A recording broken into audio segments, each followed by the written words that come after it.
आज या कथेच्या माध्यमातून आपल्याला पाहायचं आहे नेमकी काय आहे ताई तुमची पंढरी, आम्हाला सांगा. एक वाक्य सांगते, आज जाता जाता सर्वांनी घेऊन जा.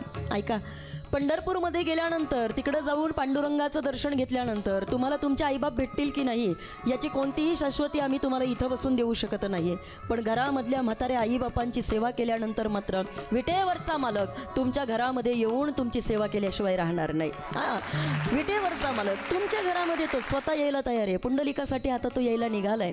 पुंडलिक या ठिकाणी आपल्या म्हाताऱ्या आईबापांना सांभाळत नाहीये, सारखा त्यांचा तिरस्कार करतोय, रागराग करतोय. काय केलंय आईबापांनी? आईबाप रोज स्वतःला कोसायचे, देवा काय चूक झाली आमची रे, अरे इतकं तुझं पारायण केलं, एवढं नाही या ठिकाणी तुझं दानपुण्य केलं, भजन करत राहिलो, भक्ती करत राहिलो, आणि असं पोरग जन्माला दिलं, काय उपयोग देवा या पोराचा, का जे पोरगा आम्हाला विचारत नाही. आता ऐका बरं का, मी एक बोलते, इथं बसलेल्या प्रत्येकानं आज कथेमधनं घेऊन जा. आईबापांची आपल्याकडनं फार मोठी अपेक्षा नसते बरं का दादा. बायको पगार विचारते, बायको पगार विचारते, काय मत आहे तुमचं, बोला पटकन. आई पगार विचारते का? नाही विचारत. आईने आजपर्यंत कुठल्या लेकराला कधी पगार विचारला नाही. हां, जर कधी वेळ मिळाला ना प्रॅक्टिकल करून बघा, सांगेल मी तुम्हाला.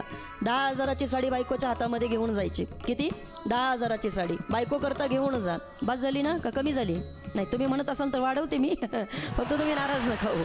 ऐका, 10,000ची साडी बायको करता घेऊन जा, आणि पुरुष वर्ग 1,000चं लुगडं आपल्या घरातल्या म्हाताऱ्या आई करता घेऊन जा. 10,000ची साडी आपल्या बायकोच्या हातामध्ये द्यायची, आणि माऊली महाराज 1,000चं लुगडं आपल्या म्हाताऱ्या आईच्या हातामध्ये द्यायचं. 10,000ची साडी हातामध्ये घेतल्यानंतर 10,000च्या साडीमध्ये जिला पॅटर्न आवडत नाही, सूत आवडत नाही, डिझाईन आवडत नाही, कलर आवडत नाही, 10,000च्या साडीत जी 10 चुका काढते ना तिला आपली बायको म्हणतात. काय म्हणतात? टेन्शनमध्ये आहेत का तुम्ही? बोला बोला. 10,000च्या साडीत जी 10 चुका काढते बाबा तिला आपली बायको म्हणत असतात. पण 1,000चं लुगडं प्रेमानं अंगावरती नेसून गावभर जी फिरते ना तिला आपली आई म्हणतात. कधीच शब्दानं तक्रार तिची नसते, तिला कधीच काही वाटत नाही. तिला फक्त एकच माहिती आहे, उलट गल्लीमधल्या सगळ्या लोकांना जाऊन सांगते, माय पोरानं घेतलंय बघ किती सुंदर येते. कधीच बाबा या ठिकाणी ती शब्दानं कधी आपल्या मुलाबद्दल या ठिकाणी एक वाईट शब्द आपल्याला बोलताना पाहायला मिळणार नाही. पत्नी पैसा आहे तोपर्यंत प्रेम करत असते, पण मायबापांचं प्रेम हे कधीच मुलांकरता पैशासाठी नसतं. छोट्या छोट्या अपेक्षा आहेत दादा. 500 रुपयाची मिठाई मुलांकरता घेऊन जा. 500 रुपयाची मिठाई मुलांकरता नेत असताना दुकानदाराला सांगा त्याच्यातली 50 रुपयाची मिठाई बाजूला काढ. किती?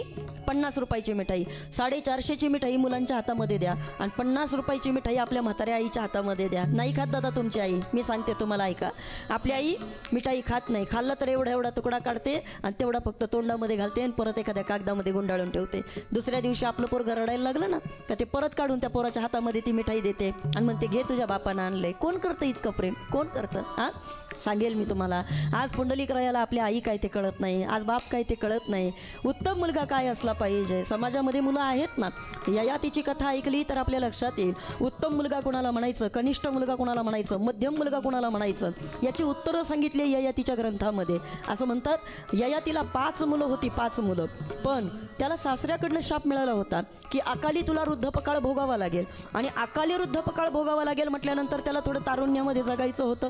आणि मग काय करायचं, त्यानं आपल्या सासरेबुवांना सांगितलं, म्हणले सासरेबुवा शाप दिला तुम्ही मला, पण मला अजून तारुण्यामध्ये जगायचं आहे, माझा शाप या ठिकाणी तुम्ही मागं घेता का? आता ऐका, सासरेबुवांनी सांगितलं जावई या ठिकाणी आपले शाब्दिक वाद झाले, माझ्या तोंडून शाप गेला, मी तुम्हाला तो शाप परत मागं घेऊ शकत नाही. पण तुम्हाला जी 5 मुलं आहेत, तुमच्या 5 मुलांपैकी एखाद्या मुलानं जर तुमचा शाप घेतला, म्हणजे तुमचं म्हातारपण घेतलं आणि त्यांचं तारुण्य तुम्हाला दिलं, तर तुम्ही कदाचित तरुणपणाची अवस्था उपभोगू शकता. आता ऐका, 5ही मुलांकडे जात असताना ययाती पहिल्यांदा या ठिकाणी आपल्या यदू नावाच्या मुलाकडे गेला. यदूला म्हटलं, यदू देतो का रे तुझं तरुण? पण मला यदूनं सांगितलं, बाबा काय बोलताय तुम्ही, पटतंय का तुम्हाला? अहो तुमचं जगून झालं, 5 पोरं झाली तुम्हाला, आणि अजून तुम्हाला तरुणपणामध्ये जगावं असं वाटतंय? आमचं आयुष्य पडलंय, आमचं तरुण पण तुम्हाला द्यायचं आणि तुमचं म्हातारपण आमच्या गळ्यात घ्यायचं का? नाही जमणार म्हटले, नाही जमणार, निघा म्हटले तुम्ही इकडनं. यदू सोडला, दुर्वासूकडे गेला. दुर्वासूनं नकार दिला, 4ही पोरांनी नकार दिला. 5व्या मुलानं मात्र पुरूनं सांगितलं, म्हटले बाबा बोला तुम्हाला काय पाहिजे? पुरूनं सांगितलं, म्हटले बाबा तुम्ही बोला, बाबा या ठिकाणी तुम्ही म्हणाल ती गोष्ट मी तुम्हाला द्यायला तयार आहे. ययाती म्हटलं काही नाही रे पुरू, आज तुझ्याकडे यायचं नव्हतं मला, तू सगळ्यात लहान आहे, तुला अजून अख्खं जग बघायचं आहे, पण तरी सुद्धा मी तुझ्याकडे आलो. त्याच्या मागचं कारण आहे मला तरुणपणामधल्या काही गोष्टी अजून उपभोगायच्यात. माझ्या इच्छा शिल्लक राहिल्या तर परत मला मृत्यूलोकामध्ये यावं लागेल, कारण जन्म घेणे लागे वासनेच्या संगे. परत मला मृत्यूलोकामध्ये यायचं नाही, म्हणून माझी इच्छा आहे का या सगळ्या इच्छा इथं संपल्या पाहिजे. मला तरुणपणामध्ये अजून उपभोग घ्यायचा आहे. तुझं तरुणपण मला देशील का? मला शाप मिळाला आहे माझ्या सासऱ्याकडनं की मी अकाली या ठिकाणी वृद्धपकाळ भोगणार आहे. मी काय म्हणते ऐका, आपले केस पांढरे व्हावे अशी किती जणांची इच्छा आहे? जरा हात वर करा बरं, बोला की जांभूळकर. आपले केस पांढरे व्हावे कुणाकुणाची इच्छा आहे? बाबा कुणाची इच्छा आहे? कुणाचीच नाही ना. बरं, आपल्या तोंडातले दात पडावे अशी किती जणांची इच्छा आहे? आपल्याला दिसायला कमी व्हावं अशी कोणाची इच्छा आहे? आपल्याला कानानं ऐकायला कमी यावं अशी कोणाची इच्छा आहे का? नाही ना. प्रत्येकाला वाटतं काय, अरे म्हाताऱ्या माणसाला सुद्धा जगायची इच्छा आहे बाबा इथं. कोणाला वाटतं का आपण म्हातारं व्हावं म्हणून? कोणालाच वाटत नाही. ययाती सांगतोय अरे मला इच्छा आहे, अजून मला तारुण्य उपभोगायचं आहे, मला लवकर म्हातारपण नको आहे. बरं, म्हातारपणाचं दुःख संतांनी आपल्याला पावलोपावली सांगितलं. काय असतं म्हातारपणाचं दुःख? मज नाही हात पाय, डोळा पडली झापड, कर्ण हे बधीर झाले, वाचा बोले बोबड, नाक मुख गळू लागले, लाळ आणि शेंबूड, श्वाना परी गती झाली, अवघे करती हाडहाड. सगळी लोक आपली हाडहाड करत असतात. म्हातारपणाला बाबा कोण चांगलं म्हणतो? कोणी सुद्धा चांगलं म्हणत नाही. पण आता ऐका, या म्हातारपणाचं दुःख या ठिकाणी ययातीला नको होतं. आणि मग असं म्हणतात पूर्ण ते ययातीचं दुःख घेतलं. पण ज्या वेळेला ययातीनं सगळं आयुष्य त्याचं जगून झालं, आता तो कंटाळला तरुणपणाला आणि सगळं काही परत आयुष्य त्याचं त्याला देऊन टाकलं. पण त्या ययातीनं भागवतामध्ये उत्तम मुलगा कोणाला म्हणायचं, मध्यम मुलगा कोणाला म्हणायचं, कनिष्ठ मुलगा कोणाला म्हणायचं आणि कुणाला मुलगाच म्हणायचं नाही, त्याची उत्तरं आपल्याला दिलेली आहेत. ययाती असं सांगतात, ययाती म्हणतात ऐका, उत्तम मुलगा कोणाला म्हणायचं? आई बापाच्या अंतःकरणामधल्या इच्छा जाणून जो तत्क्षणी जो इच्छा पूर्ण करतो त्या पोराला उत्तम मुलगा असं म्हणायचं. काय म्हणायचं? उत्तम मुलगा म्हणायचं. नंबर 2, मध्यम मुलगा कोणाला म्हणायचं? आई बापांच्या इच्छा पूर्ण करतो, नाही असं नाही, पण आई बापांच्या इच्छा पूर्ण करत असताना स्वतःच्या मनानं इच्छा पूर्ण करत नाही. मग गावातले काय म्हणतील, नातेवाईक काय म्हणतील, मी माझ्या आईबापांना नाही सांभाळलं तर मला माझ्या बहिणी काय म्हणतील, मला माझे भाऊ काय म्हणतील, हे जे सगळे जण करतात ना बाबा, त्याला या ठिकाणी मध्यम मुलगा सांभाळ करतो पण स्वतःच्या इच्छेनं नाही. मग सगळ्यांच्या इच्छेनं आईबापांचा सांभाळ करतो, त्याला मध्यम मुलगा भागवतामध्ये सांगितलेलं आहे. एक कनिष्ठ मुलगा आहे कोणता? आई बापांच्या इच्छा पूर्ण करतो. पण जांभूळकर ऐका, इच्छा पूर्ण करताना मात्र पावलोपावली जो आई बापांचं मन दुखावतो, पावलोपावली मन दुखावतो म्हणजे तुम्ही काय मला जन्म दिलाय का? तुम्हाला काय बाकीची मुलं नाहीत का? आणि आम्ही काय तुमचा ठेका घेतलाय का? तुम्ही त्या मुलाकडे बरं जात नाही, हे बोलतात का पोरं? बोलत नाही का तुम्ही? बोलतात ना? बोला बोला, जोरात बोला. बोलतात की नाही बाबा? ही जी अशी टोमणे मारणारी मुलं असतात, आईबापांचं मन दुखवणारी मुलं असतात, इच्छा पूर्ण करतात, नाही असं नाही, पण इच्छा पूर्ण करताना पावली आईबापांना जे दुखवतात ना, त्यांना भागवतामध्ये कनिष्ठ मुलगा म्हटलेलं आहे. काय म्हटलंय? कनिष्ठ मुलगा. पण आता ऐका, भागवतामध्ये एक मुलगा सांगितलाय, कोण? का जो आईबापांची सुद्धा सेवा करत नाही. मग तुम्ही त्याला मुलगा नाही म्हटलं तरी चालेल. जो बाबा समाजामध्ये वागत असताना मुलासारखा वागत नाही, त्याला तुम्ही नाही मुलगा म्हटलं तरी चालेल. पण आता ऐका, या पुंडलिकरायाकडे आपण पाहतोय, आज तो आईबापांची सेवा करत नाही. बरं, इतकंच नाही तर असं म्हणतात की काशीची यात्रा निघाली. जुन्या काळामध्ये काशीच्या यात्रा निघायच्या आणि एक जण नाही, मग अशा गावातली बरीच लोक आई काशीला निघायचे. आणि मग काशीला जात असताना पुंडलिकरायाच्या आईबापांनी पाहिलं, म्हटले जाऊ दे, घरी काही मुलगा सांभाळत नाही, वेळेचं 2 टायमाचं आपल्याला काही खायला इथं मिळत नाही, मग त्याच्यापेक्षा आपलं कुठंतरी इथं काशीला यात्रेला तरी निघून गेलेलं बरं. किमान त्या मुलांमध्ये, त्या लोकांमध्ये तरी आपलं कुठंतरी मन रमलं जाईल, त्यांच्यामध्ये तरी आपलं या ठिकाणी कुठंतरी आपल्याला आपलं दुःख विसरता येईल. आणि मग आईबापांनी पुंडलिकाला विचारलं, म्हटले पुंडलिका, काशीची यात्रा निघाली, जाऊ का रे? आता पुंडलिकाला अगोदरच तेच पाहिजे होतं. म्हणले नाहीतरी तुम्ही काय काम करता घरामध्ये, नाहीतरी तुमचा काय उपयोग आहे घरामध्ये, नाहीतरी तुम्हाला म्हातारपणाचं ओझं आम्हाला वागावं लागतं आणि आमच्याच बायकोला तुमचं करावं लागतं, त्यापेक्षा एक काम करा, जा. म्हटले कुठं निघून जायचं तिकडं. ऐका बरं का जांभूळकर, आईबापांना तेच पाहिजे होतं, फक्त पोराकडनं होकार पाहिजे होता. आणि मग मुलाकडनं होकार मिळाला. तसे बाबा हे सगळे वृद्ध आईबाप, हे दोघंही जण काशीच्या यात्रेमध्ये घुसले. आता ऐका, निघाले काशीला.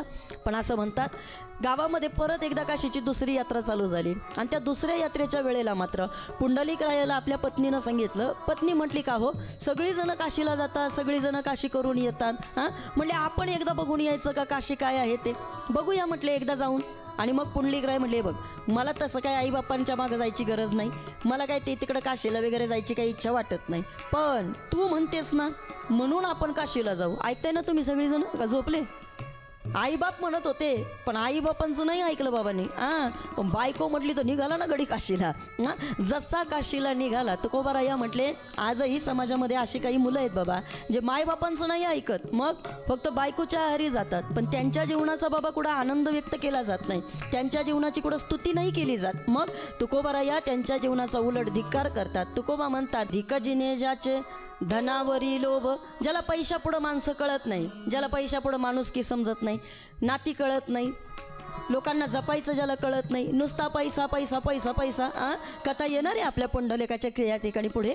पण आता ऐका, पैशापुढं ज्यांचं मन कशामध्ये रमत नाही ना तुकोबाराया म्हणले धिक्कार आहे अशा लोकांचा. आता ऐका, आता ही या ठिकाणी आषाढीची वारी निघाली पण कित्येक लोक पैसा नको खर्च व्हायला, नाही कळलं तुम्हाला, पैसा नको खर्च व्हायला, आपण गेलो तर कामाला मग आपला पगार कट होईल ना म्हणून काही लोक जात नाहीये. तुकोबा म्हणले काय उपयोग आहे बाबा, असा पगार पगार करून काय उपयोग आहे दादा, आयुष्यामध्ये एकदा पगार होणार आहे सगळ्यांचा, नाही कळलं तुम्हाला? एक पगार सगळ्यांचा देव एकदाच करणार आहे बाबा, तो पगार नाही पाहत बसायचा. मग संतांनी आपल्याला सांगितलं बाबा रे ऐका, आपल्याला वेळ आहे ना तोपर्यंत आयुष्याचं सार्थक करून घ्या ना. अरे जी लोक पैसा पैसा करतात त्यांच्या जीवनाचा धिक्कार आहे. जे बाईला अधीन, जे बायकोचं ऐकून फक्त या ठिकाणी बायकोचा दास होऊन जगतात.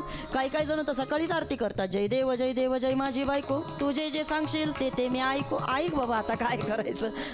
हसतात ना काही लोक बाबा, बायको सोडून बाबा त्यांना दुसरं काही दिसत नाही. तर बाबा म्हटले धिक्कार आहे बाबा अशा लोकांचा. असावी पत्नी बरं का, माँ और पत्नी भले ही तकलीफ देती है लेकिन जब साथ देती है तब किस्मत बदल देती है. आई आणि पत्नी दोन्हीही महत्वाचे आहेत, पण जर पत्नीला प्रेम करताय तर आईला मात्र या ठिकाणी आपण बाजूला नाही सारलं पाहिजे.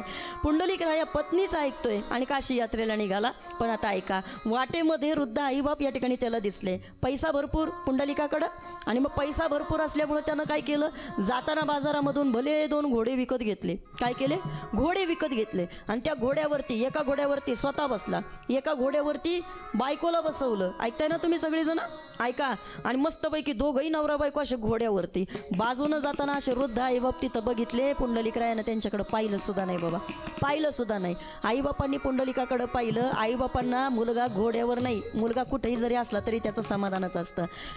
मी सांगेल, दुर्योधन जगाकरता नालायक होता, पण दुर्योधन गांधारी करता कधीच नालायक नव्हता. समाजाकरता मुलगा वाईट आहे, आईकरता मुलगा कधीच वाईट नसतो. कर्ण मरावा ही सगळ्यांची इच्छा आहे, पण कर्ण वाचला पाहिजे ही कोणतीची इच्छा होती. लग्नाच्या अगोदरचा मुलगा आहे कर्ण, तो मेला पाहिजे, कारण लग्नाच्या अगोदरचा मुलगा समाजाला मान्य नाहीये, पण कर्ण वाचला पाहिजे याच्याकरता कुंती रात्रभर देवाकडे प्रार्थना करत होती.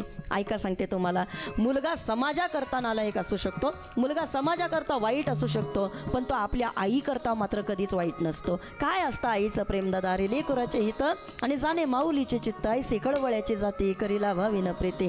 कोण करणार तिच्यासारखं प्रेम, गार हिंडते आकाशी चित्त तिचे पिलापाशी. इतकं प्रेम आईनं आपल्यावरती करावं. शाळेतून घरी जाता धरीन आई पोटी, काढून ठेवलेला घालीन घास ओटी, उष्ट्या तशा मुखाच्या लावेल चुंबनासी, कोण तुझ्या विना आई करील या ग गोष्टी. तुझ्या विना ग कोण लावेल सांजवाते, लावेल म्हणा या मा शुभम करोती. तिच्यासारखं प्रेम कोणाला जमणार आहे का, कुणाला सुद्धा जमत नाही. पंढरी कुठं आहे हे आधी आपल्याला कळालं पाहिजे.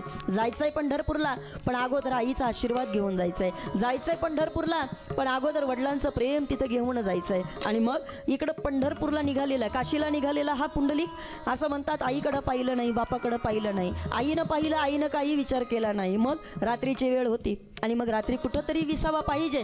कुकुट्ट स्वामींचा भला मोठा आश्रम लागला आणि मग सगळ्या दिंड्या बाबा आश्रमामध्ये तिथं मुक्कामी थांबलेल्या होत्या. पण आता ऐका बरं का, सगळी जण रात्रीचं भजन झालं, रात्रीचं जेवण झालं, सगळं काही झालं आणि सगळी लोक बाबा विसावा घेण्याकरता तिथं थांबले. आता रात्रीचे सगळे झोपले होते, पण आई पहाटे पहाटे एक घटना त्या पुंडलिकरायानं पाहिली. असं म्हणतात 3 कुरूप बाया त्या आश्रमाच्या दिशेनं त्याला येताना दिसल्या. मग त्यांना पाहून असं म्हणतात पुंडलिक पहिल्यांदा घाबरला. त्याला असं वाटलं कुणीतरी भूत आली का काय. भूत पाहिलीत ना तुम्ही, हा म्हणतायत बाबा काही जण, नाही ऐका इकडं पहा. त्याला असं वाटलं कुणीतरी पिशाच्य योनीतलं कुणीतरी आपल्या समोर दिसतंय का काय, कुणीतरी भूतासारखं आपल्या समोर आहे का काय. इतका घाबरला पुंडलिक त्या तिघांना पाहून, त्या तिन्ही बायांना पाहून, कारण अत्यंत दिसायला कुरूप होत्या, अत्यंत या ठिकाणी त्यांच्याकडे पाहावंसं सुद्धा वाटत नव्हतं. पण पुंडलिक एका कोपऱ्यामध्ये बसून त्या तिघींकडे असा पाहत होता. बघू म्हटलं काय करतात ते. आणि मग असं म्हणतात का त्या तिघी जणी सुद्धा या ठिकाणी तिथं कुकुट स्वामींच्या आश्रमामध्ये आल्या. आणि तिथं आल्यानंतर तिघींनी सुद्धा आपापल्या पद्धतीनं तिथं झाडून काढायला सुरुवात केली. कुणी सडा समर्जन करत होतं, कुणी तिथं रांगोळ्या काढत होतं. आणि मग कुकुट स्वामींच्या आश्रमामध्ये सगळी काही सेवा करून झाली. पण परत माघारी ज्या वेळेला त्या निघाल्या, तिकडचं पाणी भरून त्या ठिकाणी त्या निघाल्या. पण जात असताना मात्र अगदी दिव्य प्रकाश या ठिकाणी त्यांच्या चेहऱ्यावरती दिसायत होता. अगदी तेजस्वी त्या स्त्रिया दिसायला लागलेल्या होत्या. आणि मग असं म्हणतात की पुंडलिकरायाला राहावे ना. पुंडलिकानं विचारलं, म्हणल्या का हो, कोण आहात तुम्ही? जाताना मात्र या ठिकाणी तुम्ही एवढ्या तेजस्वी होऊन चालल्या. तुम्ही ज्या वेळेला इथं होत्या त्यावेळेला अत्यंत कुरूप दिसत होत्या, तुमच्याकडे बघावं असं वाटत नव्हतं. पण आता मात्र या ठिकाणी तुमच्या चेहऱ्याकडे नुसतं पाहत राहावं असं वाटतंय. नेमक्या तुम्ही कोण आहे? असं म्हणतात बाबा की त्या तिघींनी सुद्धा या ठिकाणी पुंडलिकाला सांगितलं, म्हटले दुष्टा, आमच्यापासून तू बाजूला हो. तुला या ठिकाणी आमच्या पाया पडायचा सुद्धा अधिकार नाही. आम्हाला तुझं तोंड पाहायची सुद्धा इच्छा नाही. तुझ्यासारखा पापी या पृथ्वी तलावावरती म्हणे आम्ही आतापर्यंत कधी पाहिला नाही. अरे तुझ्यासारखे घाणेरडी लोक या मृत्यू लोकामध्ये आहेत ना, म्हणूनच कदाचित या ठिकाणी आई बापांना दुःख भोगावं लागतंय की काय. असं म्हणतात. पुंडलिकानं विचारलं, म्हटले हे बघा, मी पापी आहे, मी वाईट बोलतो लोकांना, माझ्याकडनं अनेक पापं घडली असतील. पण मला आज तुमच्याकडं पाहून या ठिकाणी वाटतंय की काही ना काहीतरी तुमच्यामध्ये चमत्कार नक्कीच आहे. सांगा पहिलं तुम्ही कोण आहे, तुमच्यामध्ये हा बदल घडला कसा काय? असं म्हटल्याच्या नंतर असं म्हणतात त्या तिघींनी सुद्धा सांगितलं, म्हटले हे बघ, आम्ही तसं कुणाला सांगत नाही, पण आमच्या तिघींचं नाव आहे गंगा, यमुना आणि सरस्वती. आम्ही तिघी सुद्धा ज्या आहोत ना, या तिघी सुद्धा आम्ही नद्या आहोत. आणि मग इकडे येत असताना आमचं फक्त एकच काम आहे. अरे तुझ्यासारखे कितीतरी पापी, दुष्ट, अरे कितीतरी या ठिकाणी लोक, अपराधी माणसं आमच्या नदीमध्ये या ठिकाणी स्नान करण्याकरता येतात. पण इकडे येऊन स्नान करत असताना त्यांचं सगळं पाप आमच्यामध्ये ते टाकून जातात, सोडून जातात. आणि मग असं म्हणतात का तिकडनं या ठिकाणी आम्हाला काहीतरी शांतता मिळावी, आम्ही स्वतः पवित्र व्हावं, याच्याकरता खरं तर आम्ही या ठिकाणी आश्रमामध्ये येत असतो. आम्ही इकडं येतो, आम्ही या ठिकाणी स्वामींची सेवा करतो, आश्रमामध्ये आम्ही इथं झाडलोट करतो. आणि मग त्याचा परिणाम काय होतो तर आम्हाला इथं येऊन पुण्यपत्रामध्ये पडतं. तुकोबराया त्याचं वर्णन करतात. तीर्थे तया ठाया येती पुनीत व्हावया. संतांनी आपल्याला त्याचं उत्तर सांगितलं. साक्षात असणाऱ्या या सगळ्या गंगा, यमुना, सरस्वती आपलं पुण्य आपलं या ठिकाणी पदरामध्ये पडावं, आपलं पाप नाहीसं व्हावं. एक बोलू का तुम्हाला? आमच्या मराठी भाषेमध्ये एक म्हण आहे, आपण दुसऱ्यासाठी खड्डा खणला. बोला बोला, झोपले का काय? जुनी माणसं काय म्हणायची? दुसऱ्यासाठी खड्डा खणला, देव आपल्यासाठी. बरोबर आहे ना? बरं बाकीचं जाऊ द्या. एक सोपा प्रश्न तुम्हाला विचारते, सगळ्या मला जांभूळकरांनी उत्तर द्या आणि मला सांगा, रस्त्यानं चालताना कितीतरी किड्या मुंग्या आपल्या पायाखाली चिरडले जातात की नाही? बरं मला सांगा, तुम्ही जाणून बुजून किड्यांवर पाय ठेवता का? बोला बोला, जाणून बुजून त्या किड्या मुंग्यांना मारता का? नाही ना. पण ज्या अर्थी आपल्या पायाखाली किड्या मुंग्या चिरडले गेलेत, त्याचं बिल कुणाच्या तरी नावानं निघणार आहे की नाही? टेन्शनमध्ये आहेत का जांभूळकर? बोला बोला पटकन, कुणाच्या तरी नावानं ते बिल निघणार आहे ना? ज्या अर्थी आपल्या पायाखाली ते किड्या मुंगे चिरडले गेले, कुणाच्या तरी नावानं ते बिल निघणार आहे ना? आणि मग त्या नद्यांनी सांगितलं, बाबा रे, तुमच्यासारखी लोक येतात, हे सगळं पाप आमच्यामध्ये टाकून जातात, पण त्याच्यानं आम्ही पण दोषी होतो, आम्ही दूषित होतो. मग आम्हाला या ठिकाणी पुन्हा एकदा पुण्यवान होण्याकरता यांच्या आश्रमामध्ये यावं लागतं. इथं येऊन आम्हाला सेवा करावी लागते, इथं येऊन आम्हाला राहावं लागतं. आणि एकदा का आम्ही इथं आलो का इथं आम्ही रोज सकाळचं इथं सडा संमार्जन करतो, झाडून घेतो, झाडलोट करतो, पाणी भरतो. आणि एकदा का इथं साधूची सेवा घडली का मग आमचं सगळं पाप या ठिकाणी नाहीसं होत असतं. तुका म्हणे, पापे जातील संताची या जपे. संतांची सेवा केली का आमचं पाप या ठिकाणी खऱ्या अर्थानं नाहीसं होत असतं. आता पुढं गेल्यानंतर पुंडलिकरायानं ते सगळं पाहिलं, पण पुंडलिकरायाला राहावे ना. पुंडलिकानं सांगितलं का हो, अहो तुमच्यासारखी लोक या ठिकाणी आमच्यासारख्यांचं पाप धुण्याकरता इथं येतात, पण आमच्यासारख्या लोकांनी नेमकं काय केलं पाहिजे? मग त्या गंगा, यमुना, सरस्वती तिघीही त्या पुंडलिकरायाला सांगू लागल्या. म्हटले हे बघ, तू आमच्याकडे आला, आम्हाला विचारलं, आणि अर्थात आमचं एक ब्रीद आहे कोणतं का जो कोणी या ठिकाणी शरणागतीच्या मार्गावरती येतो, जो कोणी आम्हाला शरण जातो, मना शुद्ध होऊन जाचे की या ठिकाणी शुद्ध होई अंतःकरण, ज्याला प्रायश्चित्त कळतं ना त्याला आम्ही नक्कीच या ठिकाणी माफ करत असतो. मी सांगू, इकडे पहा, चूक करणाऱ्यापेक्षा सुद्धा चुकीला स्वीकारणं जास्त बाबा मोठेपणाचं लक्षण आहे. आपल्याकडनं चूक झाली, होऊ दे ना, काही हरकत नाही. 4 पायाचा हत्ती पडतो दादा, पडतो की नाही? हां, माणसं चुकणार नाहीत का? माणसाकडनं चूक होणार नाही का? आपण माणूस म्हणून जन्माला आलोय. छोट्या मोठ्या चुका आपल्याकडनं होणार आहेत, पण ऐका, आपली चूक आपल्याला स्वीकारता आली पाहिजे. आपली चूक आपल्याला बाबा समोरच्याला सांगता आली पाहिजे. आपली चूक आपल्याला समोरच्याला बोलूनही दाखवता आली पाहिजे. ते सगळ्यात मोठेपण आहे. आज पंढरीला निघालोय, पंढरीचं महात्म्य पाहतोय, पण हे महात्म्य पाहत असताना थोड्या थोड्या गोष्टी तुम्हाला आम्हाला खरं तर कळणं गरजेचं आहे. मग आज काय कळलं पाहिजे? ऐका, पुंडलिकरायाला त्याच्या चुकीचा पश्चाताप झाला. तो विचार करतोय की अरे चुकलं आपल्याकडनं, आपण या ठिकाणी नको त्या गोष्टी केल्या, मायबापांचं मन दुखावलं, आईबापांना आम्ही नावं ठेवत राहिलो. आणि इतकं सगळं करत असताना मी सांगू तुम्हाला कसं असतं माहिती आहे का? शेवटी माय आणि बाप आपल्याला या जन्मामध्ये कळाले ना, तर मला वाटतं आपल्याला दुसरे कोणते देव कळाले नाही तरी सुद्धा चालणार आहे. पण इकडं मायबाप कळाले नाही आणि किती बाहेर जाऊन आपण गंधटिळे लावत बसलो, किती लोकांमध्ये आपण या ठिकाणी रुबाबात फिरत बसलो, तर त्याला काय अर्थ आहे बाबा? काहीच अर्थ नाही आहे. हां, कारण मी सांगेल तुम्हाला, तुम्ही समाजामध्ये वागताय, तुम्ही समाजामध्ये वावरताय, पण तिकडं वावरत असताना, समाजामध्ये बाहेर या ठिकाणी पडत असताना तुम्ही लोकांमध्ये कोणताही दिखावा जरी करत असलात, पण तरीसुद्धा मायबापाच्या आशीर्वादापेक्षा मोठं या जगामध्ये दुसरं काहीच नाही. हां, त्यांच्या आशीर्वादापेक्षा जगामध्ये दुसरं काहीच मोठं नाही. ज्याच्याकडं मायबापांचे आशीर्वाद आहे ना, त्याला जगामध्ये दुसरा बाबा कुठं जायची गरजच पडत नाही. मुलांना कळालं पाहिजे की मायबापांशिवाय आपली स्वप्न पूर्ण कोणी करत नाही. मुलांना कळालं पाहिजे की मायबाप आपल्याकरता जे पाहतात ते या जगामध्ये दुसरं कोणी पाहू शकणार नाही. पुंडलिकरायाला मात्र या ठिकाणी आता प्रश्न पडलाय, म्हणलं काय करावं, आपल्याकडनं एवढ्या मोठ्या चुका झाल्या, आपण याचं प्रायश्चित्त कसं काय बरं घेतलं पाहिजे?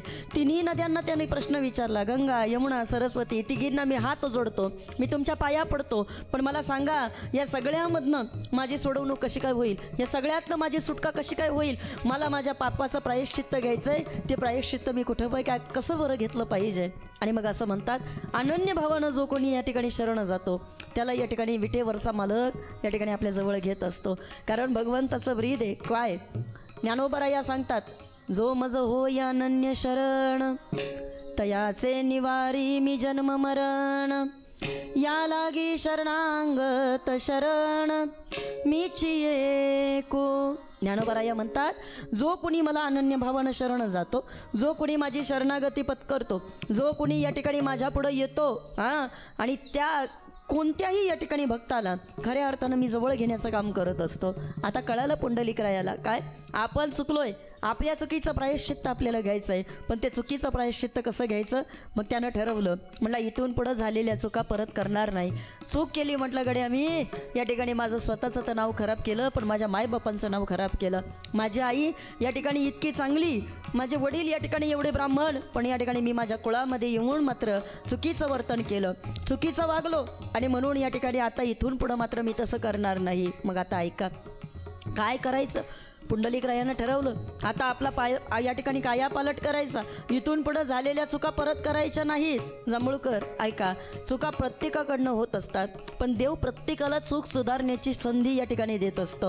आणि जर खरंच तुम्हाला योग्य वेळेला आपली योग्य ती चूक जर सुधारता आली ना, तर मला वाटतं तुमच्यामध्येच या ठिकाणी पुंडलिकराया आपल्यामध्ये आल्याशिवाय राहणार नाही. पुंडलिक तुमच्यामध्येच आहे, तुम्हाला तो शोधता आला पाहिजे. पंढरी दुसरी तिसरी कुठेच नाही, ती आपल्या घरात आहे, फक्त ती आपल्याला शोधता आली पाहिजे. आज विठुरायाच्या भेटीला जाणाऱ्या प्रत्येक वारकऱ्याला या ठिकाणी पंढरीची ओढ जरी लागत असले, पण त्यांनी जाता जाता या सगळ्या गोष्टी खऱ्या अर्थानं शिकल्याही पाहिजेत. आम्ही ज्याच्या भेटी करता निघालोय, आम्ही ज्याच्याकडं चाललोय, आणि ज्या पुंडलिका करता या ठिकाणी तो परमात्मा तिथं आहे. आज या ठिकाणी पुंडलिकरायानं ठरवलं, काही झालं तरी चालेल, पण इथून पुढं मात्र मी केवळ आणि केवळ माझ्या मायबापांची सेवा करणार. आणि त्याचं उत्तरही तुकोबांनी दिलं की जर तुम्ही मायबापांची सेवा करताय ना, मग तुम्हाला दुसरीकडं कुठं जायची गरज नाही. आमची आजी फार गोड सांगायची, ती म्हणायची, काशी ग काशी, काशी कोणी ग पाहिली, बाई माझ्या ग आईनी, मला दुनिया दाविली, राम राम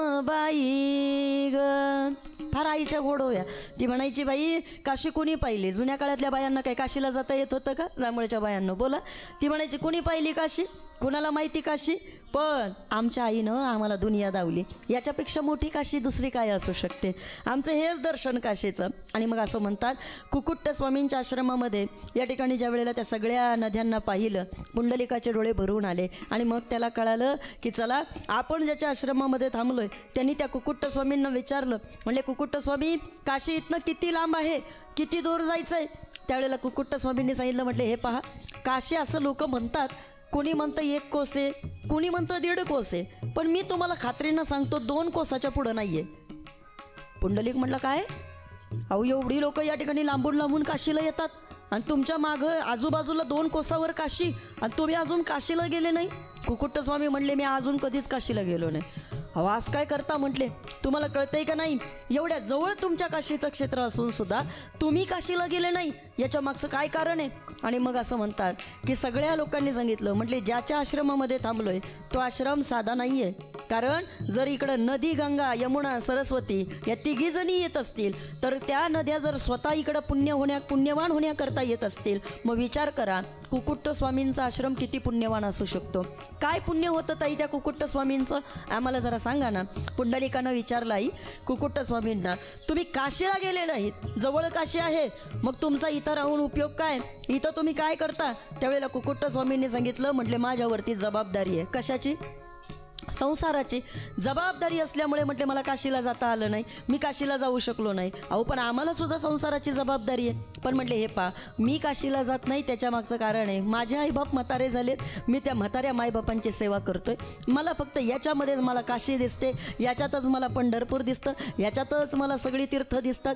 आणि सई ज्ञानोबा आपल्याला सांगतात ना, सकळ तीर्थाची धुरी जी एका माता पितरे तया सेवेचे कीर शरीरे लोण कीजे. माय बापांची सेवा केली, काय गरज आहे कुठं जाण्याची. माय बाप केवळ काशी, माय बाप केवळ काशी,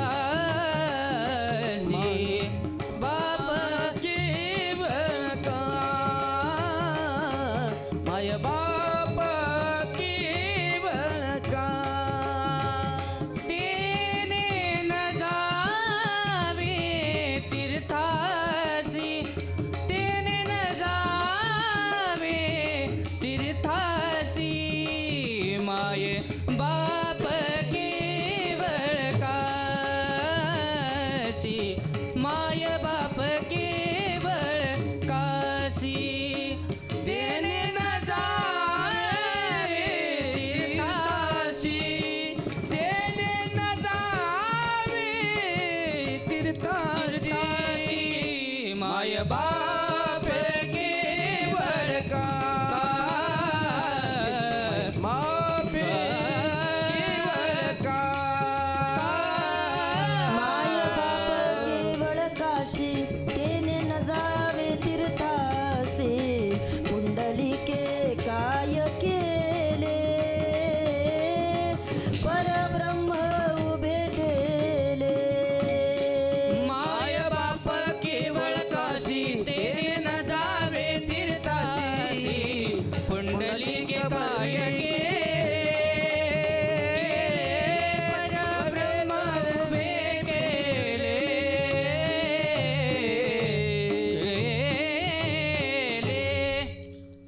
तुकोबारायांनी सांगितलं, माय बाप केवळ काशी, तेने न जावे तीर्थासी, पुंडलिके काय केले, परब्रह्म उभे ठेले. मायबापांची सेवा पुंडलिकरायानं ठरवलं इथून पुढे आपण करायचे.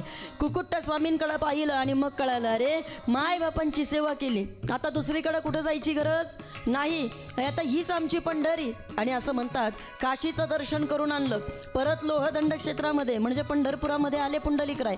आणि मग पुंडलिकराय या ठिकाणी आता मायबापांची सेवा करू लागले. सगळ्या लोकांना आश्चर्य झालं, अरे मायबापांना शिव्या देणारा हा, बडबड करणारा हा, नको तसं वाटेल तसं बोलणारा, पण आता मात्र या ठिकाणी मायबापांची सेवा करतोय. चला कुठं ना कुठं तरी जाणू देवाला आणि आई सत्याला या ठिकाणी वाटत होतं की माझ्या आयुष्यामध्ये आमच्या डोळ्याची पारणं फिटली, बाकीचं सगळं जाऊ दे, पण आमचं पोरगं या ठिकाणी त्याला मायबापांची किंमत कळाली. आणि म्हणून मला वाटतं कथेच्या माध्यमातून आज प्रत्येक व्यक्तीला या ठिकाणी पंढरीचं महात्म्य कळायचं असेल ना, तर अगोदर त्याला या ठिकाणी त्याच्या मायबापाचं खरं महात्म्य पहिलं कळालं पाहिजे. ज्याला आपल्या आई वडिलांचं महात्म्य कळतंय ना, तोच अधिकारी आहे पंढरीचं महात्म्य समजून घेण्याकरता.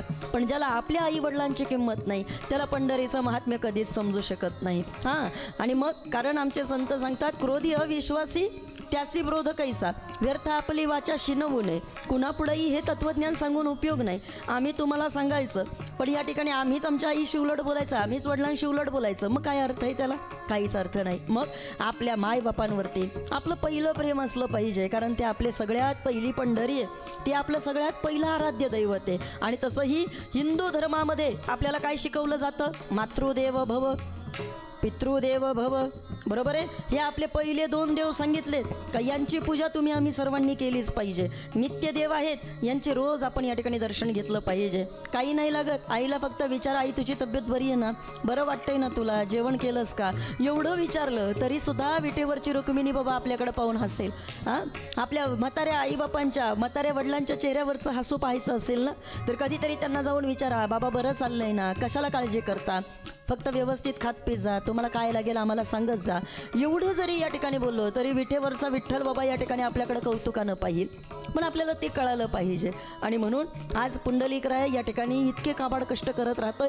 आई वडिलांच्या सेवेमध्ये रत असलेला पुंडलिक, भगवंताला आठवण झाली की अरे मी रुक्मिणी करता इथं आलोय, पण आता मला पुंडलिकाला भेटलं पाहिजे. आपण त्याला वचन दिलं होतं, मुचकुंद राजाला आपण सांगितलं होतं का मी तुझ्याकरता या ठिकाणी भेट देण्याकरता येईल, आणि मग देव तिथनं निघाले. म्हटले चला रुक्मिणीचा रुसवा आपल्याला घालवायचा आहे, पण अगोदर आलोय इकडं ना, तर आपण आता मुचकुंद राजाला म्हणजे पुंडलिकाला एकदा भेटून जाऊया. असं म्हणतात. पुंडलिकराय मायबापांची सेवा करत होते. बराच वेळ विटेवरचा मालक तिथं येऊन पाहत होता. म्हटले पाहूया तरी आता काय चाललंय याचं. पाहिलं तर तिथं मायबापांची सेवा चाललेली आहे. अरे आवाज दिला, पुंडलिका मी आलोय, पण आलोय म्हटलं तरी पुंडलिकानं मागं पाहिलं नाही. का बरं? कारण आता इतका पश्चाताप झालेला होता. आता म्हटलं मायबापांचे पाय सोडून दुसरं काही पाहायचं नाही बाबा. कोण फेडणार ही पापं? कुठं जाऊन फेडायची ही पापं? कुठल्या नरकामध्ये जागा मिळणार आपल्याला? हां, स्वर्गात तर लांबच राहिलं हो, पण कुठल्या नरकामध्ये तरी आपल्याला जवळ घेणार जर आपण मायबापांचे आशीर्वाद नाही मिळवू शकलो तर.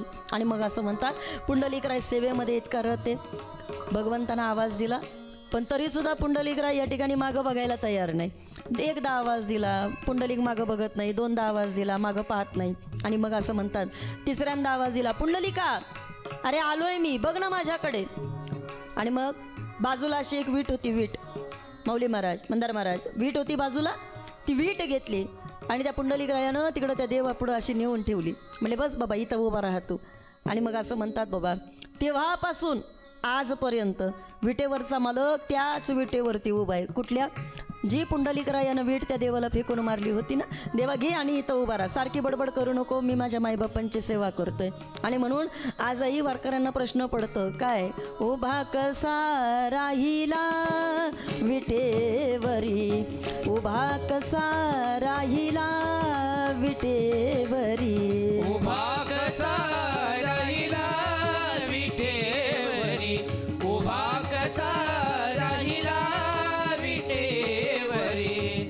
पंढरीचा विठ्ठल कुणी पाहिला, पंढरीचा विठ्ठल कुणी पाहिला, उभा कसा राहिला विटेवरी, उभा कसा राहिला विटेवरी, उभा कसा राहिला.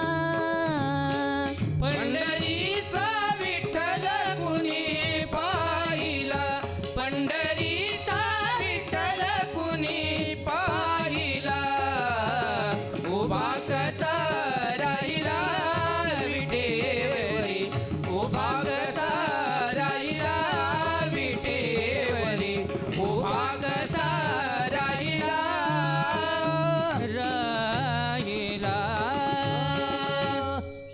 पंढरीचा विठ्ठल कुणी पाहिला, उभा कसा राहिला विटेवरी, उभा कसा राहिला. कसा उभा राहिला आज आम्हाला कळलं ताई कथेच्या माध्यमातून. विटेवरचा मालक त्या विटेवरती का उभा आहे? ती वीट कोणती आहे? ती सामान्य वीट नाही, तर ती वीट पुंडलिकरायानं या ठिकाणी देवाकडे ठेवलेली होती.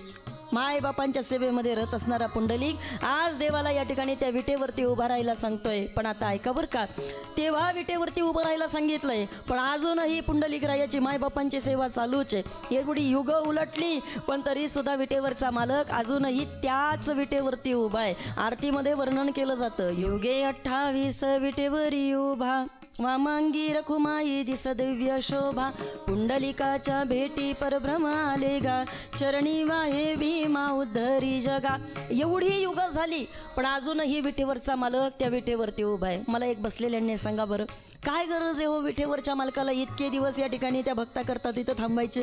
काय गरज आहे रुक्मिणी आई साहेबांकरता तिथं यायचे? आज या कथेच्या माध्यमातून आपण पाहिलं रुक्मिणी करता देव आलाय, पण रुक्मिणीचा अधिकार काय? आज पुंडलिका करता देव तिथं येतोय, पण त्या पुंडलिकरायाचा अधिकार काय? या कथेच्या माध्यमातून आज आपण पाहिलं की बाबा पुंडलिका करता अजूनही विटेवरचा मालक तिथं उभा आहे आणि तो तिथं त्याच्याकरता जरी उभा असला पुंडलिका करता, पण तरी सुद्धा या ठिकाणी धन्यता दिली जाते ती फक्त आणि फक्त मायबापांच्या सेवेला. तुम्हाला पंढरी कळून घ्यायची आहे, पंढरीचं महात्म्य कळून घ्यायचं आहे ना, तर तुम्हाला अगोदर मायबापांच्या सेवेमधनं या ठिकाणी पुढं पंढरीचं दर्शन घ्यावं लागणार आहे. कारण आमचे संत सांगतात की बाबा रे, अजूनही या ठिकाणी त्या मायबापांच्या सेवे करता पुंडलिकराया करता माझा विटेवरचा मालक आहे, तुम्हाला आम्हाला तिथपर्यंत घेऊन जायचं आहे. पण आजच्या कथेकरता मात्र आपण सर्वजण इथेच थांबूया. ती वीट कोणती ते आपण पुढच्या भागामध्ये पाहणार आहोत. अजून पंढरीमध्ये काय काय आहे त्याचं दर्शन आपल्याला घ्यायचं आहे, पण आज मात्र कथेमध्ये इथेच थांबूया.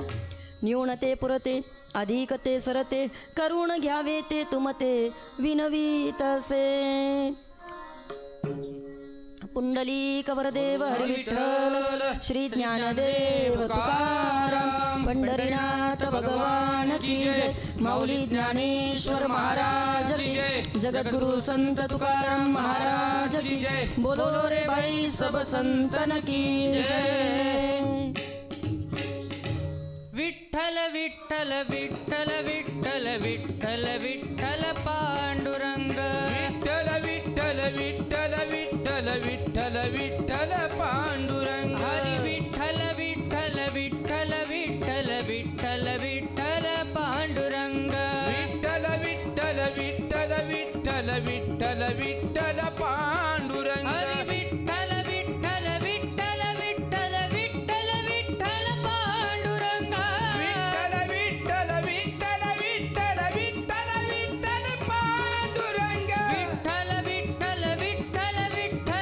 विठ्ठल विठ्ठल पांडुरंग, विठ्ठल विठ्ठल विठ्ठल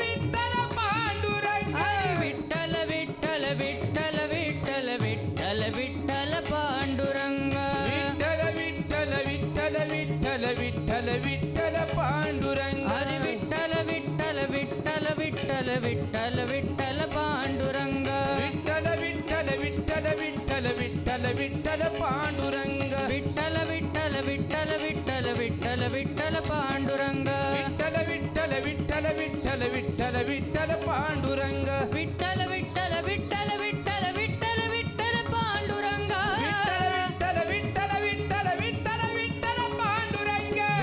विठ्ठल विठ्ठल विठ्ठल विठ्ठल विठ्ठल पांडुरंग, विठ्ठल विठ्ठल विठ्ठल विठ्ठल विठ्ठल विठ्ठल पांडुरंग, विठ्ठल विठ्ठल विठ्ठल विठ्ठल विठ्ठल विठ्ठल पांडुरंग, विठ्ठल विठ्ठल विठ्ठल विठ्ठल विठ्ठल विठ्ठल पांडुरंग.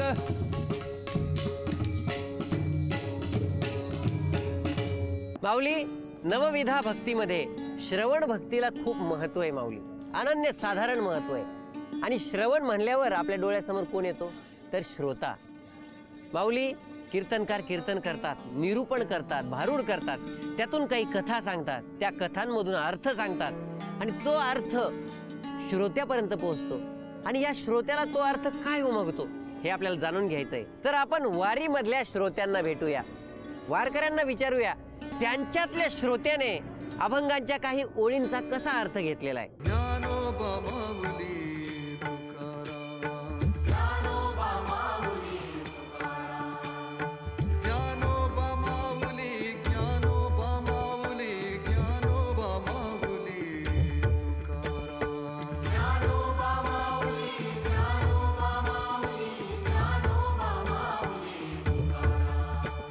रामकृष्ण हरी माऊली. रामकृष्ण हरी माऊली. आपुलिया हिता जो असे जागता, धन्य माता पिता तयाची या. माऊली, ह्या ओळींचा तुम्ही अर्थ काय घेतला जी. किंवा तुम्हाला जो अर्थ उमगलाय जी. तो मला आणि आपल्या प्रेक्षकांना सांगा. जी जय हरी महाराज. आपुलिया हिता जो आशे जागता, धन्य माता पिता तयाची या. हित कशामध्ये आहे? हित ते करावे देवाचे भजन. देवाच्या भजनामध्ये हित आहे, संसारामध्ये हित नाही. संसारामध्ये अजिबात हित नाही. संसार करावं लागतं, पण परमार्थ जे आहे तो परमार्थ महाधन, जोडी देवाचे चरण. बरोबर. देवाच्या चरण स्पर्शापर्यंत नेण्याचं जर असेल तर नामस्मरण आहे महाराज. आणि ते नामस्मरण साधू संत महात्म्यांनी आपल्याला सोपं करून दिलेलं आहे. आणि ह्या सोप्यामध्ये आहे ना आपलं हित होऊ शकते. आणि तो हित आपण करून घ्यावं लागते. केव्हा? जेव्हा महाराज लोकांनी, साधू संत महात्म्यांनी, भगवान परमात्म्यांनी आपल्यावर कृपा केली ना, त्यावेळेस ह्याला सद्गती प्राप्त होते. ह्याला म्हणजे शरीराला. आणि ते शरीर जोपर्यंत परमार्थामध्ये लागत नाही तोपर्यंत याचं हित होत नाही महाराज. बरोबर आहे ना. तर महाराज म्हणतात आजच्या प्रसंगामध्ये, आपुलिया हिता जो आशे जागता. जागरूक पाहिजे, झोपेमध्ये नाही. मायबाप केव्हा धन्य होतात? आपला मुलगा भजनार्थी जर निघाला तर. बरोबर. आपुलिया हिता जो आशे जागता, धन्य माता पिता तयाची या. त्यांचे मायबाप धन्य. आपल्या हितासाठी जो जागृत आहे, संतांना साधून आपल्या हित शोधलं संतांना, आणि त्या पांडुरंगाच्या ठिकाणी लीन झालं, पंढरपूरची वारी धरली आणि आपल्या हिताला ते जागू झाले. असे ते संत आणि मनुष्य देहाचं आपलं हित शोधा. आपलं हित कशाचं आहे, आपण काय केलं तर आपलं हित आपल्या कशानं भगवंत भेटल, ह्याच्या पाठीमागल्या वारी केली पाहिजे. पंढरपूरची पांडुरंगाच्या ठिकाणी येऊन आपल्या हिताला आपण जागृत झालं पाहिजे. असं आपुल्या हिता जो असे जागता, याचा अर्थ असा आहे की धन्य माता पिता. मग आपलं हित सोडल्यानंतर आपले माता पिता धन्य होतात. वा माऊली वा. रामकृष्ण हरी. आपुलिया हिता जो असे जागता, धन्य माता पिता तयाची या. जगद्गुरु तुकोबाराय यातून काय सांगतात, काय मला वाटतं यातून मी अर्थ काय घेतलाय ते तुम्हाला सांगतो. माऊली, माऊली ज्याला आपलं हित कळतं कशामध्ये, तो खरंच धन्य असतो. माऊली, ज्याच्यावर चांगले संस्कार होतात त्यालाच कळू शकतं की आपलं हित पांडुरंगाच्या चरणाशी आहे. आपलं हित संतांचे विचार ऐकण्यामध्ये आहे. माऊली, हे हित ज्याला कळतं त्याच्यावर तसे संस्कार झालेले असतील म्हणून कळतं. मग त्याचे माता पिता किती धन्य असतील ज्यांनी हे संस्कार त्याच्यावर केले. माऊली, छत्रपती शिवाजी महाराजांचं हित कशामध्ये होतं? स्वराज्यामध्ये होतं, त्यांच्या प्रजेमध्ये होतं, सगळ्यांना सुख देण्यामध्ये होतं. आणि त्यांचं हे हित त्यांना कळालं कारण त्यांच्यावर तसे संस्कार झाले लहानपणी. राजमाता जिजाऊ यांनी त्यांच्यावर तसे संस्कार केले. म्हणजे राजमाता जिजाऊ किती धन्य आहे. यामुळेच मला मज पामराला या ओळींचा अर्थ असा वाटतो, धन्य माता पिता तयाची या. म्हणजे त्याचे माता पिता खरंच धन्य आहे, ज्याला आपलं हित कशात आहे ते कळतं. वा माऊली, वारीतला हा आनंद असाच द्विगुणित होणार आहे. त्यासाठी तुम्हाला रोज हा कार्यक्रम पाहावा लागणार आणि आमच्यासोबत वारीमध्ये यावं लागणार. माऊली, त्यासाठी रोज पाहत राहा तुमचा लाडका कार्यक्रम संतूरसह प्रस्तुत गजर कीर्तनाचा सोहळा आनंदाचा. सकाळच्या पारी वंदुनी श्रीहरी, वासुदेव तुम्हाला दावेल पंढरीची वारी. रामकृष्ण हरी.